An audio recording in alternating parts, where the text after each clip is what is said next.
Well, let's look now at our agenda and see where we're at. We're going to start talking about some audio and video. And let's look immediately at an example of how you could implement your audio into a page. So the very first line says, hey, my source is going to equal sum.mp3. And then we see that strange looking attribute without any kind of, assignment to it. But that indicates that the audio tag has a controls attribute. And of course, what that means is it allows it to be seen right there on the controls that would be related to audio. I mean, can you imagine what you would hope would be in there? Yeah, autoplay makes sense, and Sure. loop, and yeah. Sure. So that's one, and then the other thing would be in the second one down, you'll see this kind of code, especially when we're worried about a particular thing, and that is backup in case a browser doesn't support something. So here we have that source, equals this kind of extension, or maybe if that doesn't work, then we have MP3. And what the audio tag has is that nice little fallback feature that says, hey, your browser doesn't support audio. If we made it this far, something didn't work. So I think that's important to talk about because we don't have to worry about that when we're in the app world. And I think that that's kind of a cool thing for you to think about. If you put the code in there that says, here's my fallback strategies, the application will still run. It's just that it's not really needed because we're not really designing or developing for the browser. We're developing for an app. So I really like to showcase that because if you see some examples where we're just using the simple SRC tag, you might think, yeah, well, that's not how we do it in the real world. Well, the browser world, you're right.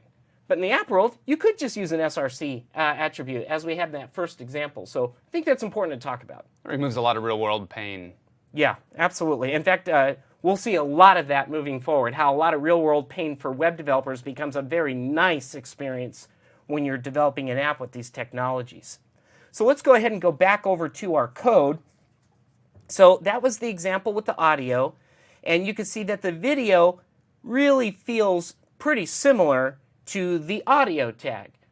For example, in the video, we have the ability to not only have the controls and the backup strategies, but something different with video versus audio is that there's something to see. I mean, truly see, like the video itself. So you can establish the width and the height. And that last one down there, I'm going to say is something that's really cool. You could have like a placeholder, so to speak, or that's what that poster means. If you want to demonstrate a video, but you don't want it to play right away, and you just want to show some kind of image there until somebody does actually execute or cause it, then that's what that poster attribute's for, so that you can, show something. Well, I think what would be really nice to do right now is to actually get into some of the demonstrations. So I will, or you know what, actually, if I remember correctly, I'm going to talk about Canvas and SVG first. My bad. Let me get back over into this. This is going to happen to us all day. We're just going to get excited to get into the code, and I got to just calm down and say, no, let's get into the Canvas first, which is another cool feature. The code for Canvas and what Canvas is you think about an artist with a true canvas. It's a drawing platform. It's the ability to draw or put something on the screen. So this example of Canvas, the first one says, hey, let's create a canvas with an ID of can, give it some dimensions, and the text in the middle is, again, going to be executed in the event that it doesn't support it. Canvas does, however, require something else to make it really effective. And that's what that second part of that screen is. The JavaScript that is, which we're going to get into later, this is just a little sampling. So I didn't want to get into this in greater detail, but this is an example of creating like a simple rectangle with a blue color. Michael, if you don't mind, I'd like to show a Canvas example that we have out on Code Show. So this would be something that you can go run right now if you'd like to. That's good. When you open Code Show, you see all of the demos before you, and one of them is called Canvas Ball. So when we refer to one of the Code Show demos, we're going to refer to it by name. You can find that in the list of demos and click on it. And if you can't find it, you can always do a search. Remember, when you do search, it brings out the system-wide search, and you could type something like Canvas, and it would limit that list just to the demos that match that pattern. So let's go look at the canvas ball demo, and you can see that we've got a canvas and we're painting on it, but we're actually doing it in a loop. So you can imagine that this would be really useful for a game, because in that loop you could calculate where things were supposed to be, and then as you continue to draw, that canvas updates and it looks like it's animation. That's cool. Thank you.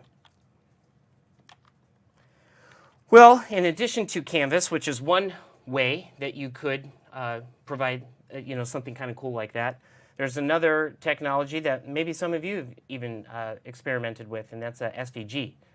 And so do you know what SVG stands for? SVG, is that Scalable Vector Graphics? Excellent.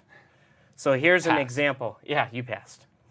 This example here did not require any JavaScript. It actually does the same thing as the previous slide that was showing what the canvas would do, except this is all done in markup. So what's the difference? When would I use Canvas and when would I use SVG? Oh, that's a good question. With regard to some of the benefits of SVG, one right off the bat is you can, every single one of those features within SVG can be identified as an object. So you can actually go to any rect, for example, the RECT or whatever it is, kind of scalable vector graphics that you're using, and you can find it through the DOM, and you can actually manipulate it. So that's one of the nice features. Canvas, as we both know, is just about drawing and redrawing and redrawing and redrawing, and there's not really an object. Like that ball is kind of, it appears like it's an object, but we had to do all the work to make that ball, fly around in the canvas, where we could actually control an object that looks like a sphere or something within SVG. And so it's a different approach. I see. Are you aware of any other type of differences that could be a reason why you would choose SVG versus Canvas? Well, I know on the high end there's a performance issue. You would want to make sure that you test your individual application and see how it performs with one and the other. But when you get a lot of vector objects in an SVG, it could have performance implications, because it is having to do the math of calculating all of the placement of those objects. Yes, so it's not shocking then when we find out when there's all these cool video games that have been created with HTML5. In most cases, I'm not saying all, but in many cases what you'll find is that those particular games were using Canvas because they needed that performance benefit. So thank you for highlighting that. Well, I think we're to the point where we can start to do some demos. So I'm going to switch over here to Visual Studio. And a little setup that I want to do for this particular video or this particular demonstration is I want to add a new folder to my project, and I'm just going to call it audio. And I want to showcase the audio features. And I will add to this an existing item. I have a resource file up here. There we go. And I will add this. It's actually one more up in there. Now, you'll notice, and this is kind of an interesting point here, I actually added that .wave into the project. I'm not going to try to just reference it in the file system somewhere. I've included it in my project, so that's important to see. And then I also will want to demonstrate a little video, so I will do the same by adding a folder for video and add an existing item to it as well. That will be in the video folder here. And I'm also going to bring in some existing CSS. Sometimes we have our bag of tricks or whatever the case is, and so I'm just going to add a little CSS. We're going to get into this in more detail in another module, but I would like to bring in this ux.css. I'm not even going to look at it. I'm just going to bring it in to help with a little bit of the styling that's going to be used. And now that that's done, I will go back over into the form, and I'm going to add in the code an audio tag. So it'd be as simple as audio, src equals, and then I'm going to use a /, go over into the audio folder that I created, and then bring in claps.wav. And I'm also going to specify in that audio, its ID is going to be, well, why not claps? Now, that's not going to do anything, or it's not even going to show anything right off the bat. I thought it'd be kind of fun to tie in an event here in the form. Now, the way I'm going to do that is I'm going to say, hey, on submit, let's go ahead and call the following. Now, this isn't how I like to do it. Do you usually use connect events this way when you're doing your stuff? Declarative events? No, I usually don't. Right, and so this is just for the sake of saying, hey, we really haven't gotten to our JavaScript discussion yet. So I'm just going to highlight that this is one way that it could be done, but we're going to show other ways later. Yeah. But I'd like to say, okay, well, on this, let me call play off of claps, which is a function there. And because I'm using the submit event here, I also want to return false. And the reason for that is, if you remember the last time, when we hit that button, it immediately refreshed itself. I actually want to prevent that behavior, or else we're not going to hear any audio. So I'm going to return false on that. And let's see what happens. I'll go ahead and save this and run it in the machine. And I'll put in a valid site, http:// let's say codefoster.com. And when I click save,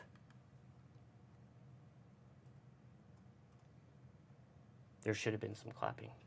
We'll have to get with the audio tech guys at some point. But you want me to clap for you? Yeah, if you clap, that will help. Yes, thank you. All right, I'll go back over here. We'll at least be able to see the video. So let me go ahead and get started with that right away. Down here, I'm going to add a video tag.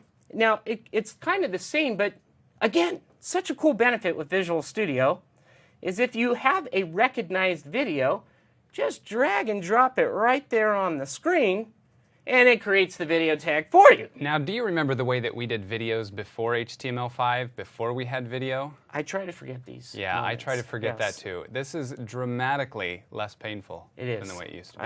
I agree. So I just added that video tag. Again, we might not have any audio, but let's see if we can see the video. So I'm going to try that right now.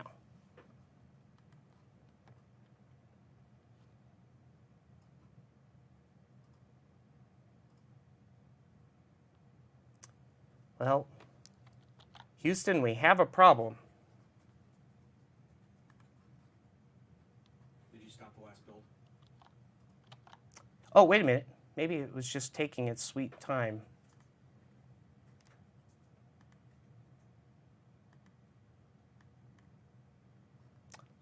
All right, well, let me go ahead and stop that right there.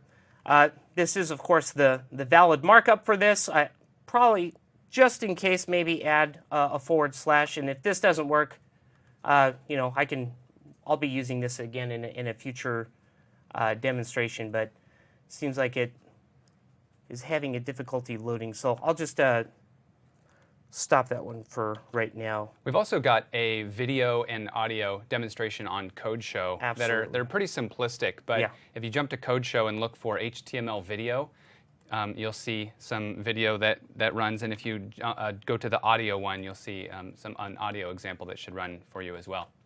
Perfect. Yeah. Okay. Well, you know what? With regard to the content that we discussed so far, you know, I think the benefit of this first module launching off is that people have especially web developers, should feel a little excited because all the new stuff that's in HTML5, all the features that are with the forms, all the enhancements to the user experience, they're all supported not only in standards-based web browsers, but we can start to bring those features down over as well into the application land. Yeah, the benefit that you were talking about, the nice semantics that's built into HTML5 becomes a big advantage for us too when we downstream are consuming that HTML document structure in our CSS. In other words, we're styling those document elements. And because they're semantic elements, it's a lot cleaner and nicer instead of having to perhaps refer to a div with an ID of section or an ID of header or something like that. We can just refer to the section or the header. And likewise in our JavaScript, we're always referring to this document structure throughout our app. And so that makes it a lot cleaner. Sure. And so I love that you brought that out, because especially when you're thinking about using semantic tags, you know, some developers would be thinking, well, really isn't the main benefit just for parsing or, you know, for search engines and so forth? So I love the fact that you brought in the benefit. Well, our apps aren't going to be searched by search engines per se, but we could have a lot cleaner code, as you mentioned, if we still maintained a little bit of that fidelity. And I know that in tomorrow's episode, we're probably, or tomorrow's class, we're going to also discuss some of the differences that we should be aware of between the websites and the apps. So I don't want to steal the thunder there, but you know, sometimes people are saying, well, what if I want to use some of these things that wouldn't make sense to use in an app, but could I still share and all that stuff? And we'll say, hey, yeah, we'll talk about that tomorrow. Right. There's also a number of other huge introductions to HTML5 that we're going to talk about in a later module. Some of like the web worker and the local storage and the web sockets. HTML5, CSS3, and the ECMAScript 5 were just packed with features. So we're going to look at a lot of those, but the HTML semantic structure is just a nice foundation, a good place to start. Yeah. So I think that wraps up the first module right off the bat, and I think now maybe we can announce a quick 10-minute break.